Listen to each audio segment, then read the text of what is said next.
In this video, I will cover the current affairs for 50th and 60th September. So in this we have total 3 topics. First we have about National Judicial Data Grid. Next we have Pradhan Mantri Matsya Sampada Yojana and Ozone Day, that is on 60th September. So let's start from National Judicial Data Grid. So what is in National Judicial Data Grid? Here all the 3 tiers of Indian judiciary now on NJDG portal. So NJDG portal is a national repository of data relating to cases instituted, pending and disposed of by the courts across the breadth of the country.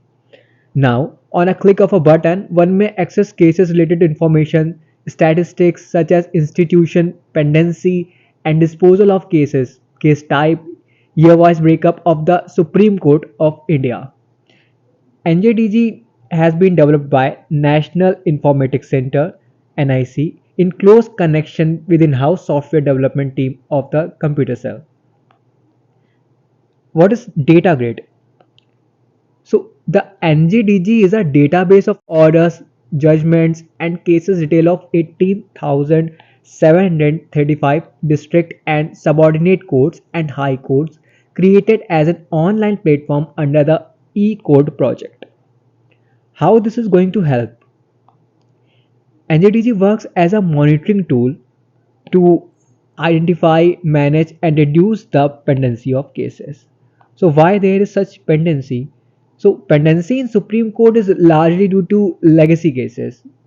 Since the court is currently disposing of approximately the same number of cases as are filed on an annual basis.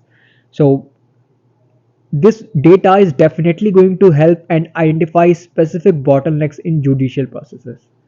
So what are the ultimate benefits? Here we have the benefits. As we can see, the increased transparency, accountability and responsibility, improved efficiency, informed decision making. So here I have mentioned all the list of the benefits of NJDG. Right. Next news we have about Pradhan Mantri Matsya Sampada Yojana. So what is about the news? Minister for Fisheries, Animal Husbandry and Dairying, Shri Purushottam Rupala will address an event to commemorate the occasion of accomplishing 3 successful years of Pradhan Mantri Matsya Sampada Yojana. Implementation on 50th September 2023 at Brilliant Convention Center, Indore, Madhya Pradesh. So what is about the scheme? So Department of Fisheries, Ministry of Fisheries, Animal Husbandry and Dairying, Government of India is implementing Pradhan Mantri Matsya Sampada Yojana, a scheme to bring about ecologically healthy, economically viable and socially inclusive development of the fisheries sector of India. The country's fisheries potential is immense and yet to be harnessed in an organic and sustainable way. The Pradhan Mantri Matsya Sampada Yojana is a step in this direction of realizing the potential of the fisheries sector. So what is the structure and component of Pradhan Mantri Matsya Sampada Yojana?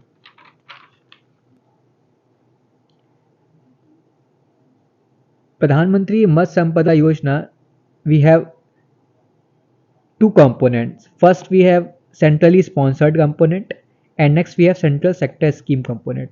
So if I talk about centrally sponsored scheme component, in this we have not completely all the shares, all the components owned by center. There is some variation, like if we say 60-40, 90-10.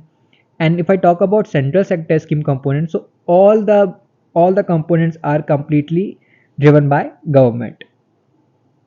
So this is a difference between central sponsored scheme and central sector scheme component, right? So this was all about Pradhan Mantri Matsya Sampada Yojana. Next we have International Day for the Preservation of the Ozone Layer, that is observed annually on September 16. So World Ozone Day is meant to raise awareness about the importance of the ozone layer and how its depletion is leading to global warming and climate change across the world. The ozone layer began to thin in the 1970s due to the release of ODS, that is ozone depleting substances, into the atmosphere. The day also aims to raise awareness about the depletion of the ozone layer and explore ways to protect it. Let's get to know what is ozone layer. So ozone is first we'll get to know, just understand what is ozone. Ozone is a molecule that is made up of three oxygen atoms. A layer of this gas sits in our planet's stratosphere between 15 and 30 kilometer, right, above the surface. It absorbs a portion of the radiation from the sun, preventing it from reaching the planet. Importantly, it prevents UVB radiation from reaching the earth and harming humans and other living beings. Right. Now let's understand what is ozone hole. Ozone molecules are constantly formed and destroyed in the stratosphere. But the ozone molecules in the atmosphere get destroyed when they come in contact with bromine and chlorine atoms released by human made chemicals. Using these chemicals causes ozone molecule to be destroyed faster than they are created. Widespread use of such chemicals eventually caused the formation of a hole in the ozone layer. Right.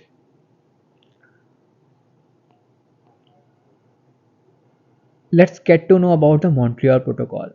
So, and what is the theme of the Ozone Day? So, this year Ozone Day is held under the theme Montreal Protocol, fixing the ozone layer and reducing climate change.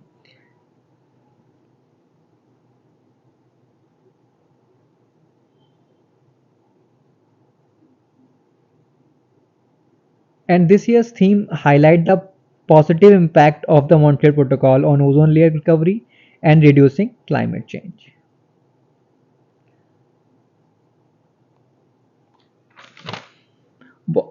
Now, what is the significance of Ozone Day? So, the significance of this day is to make people understand the importance of the ozone layer and ways to preserve it.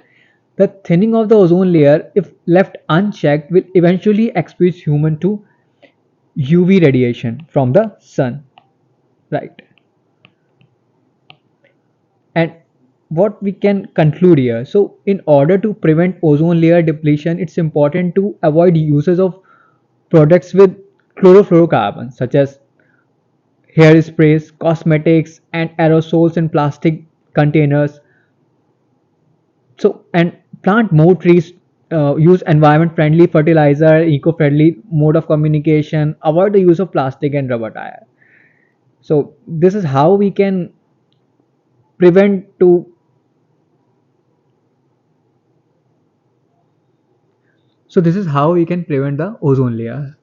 So this was all about the current affairs for 50 and 16th September. I hope you like the session. Please like and comment. Thank you.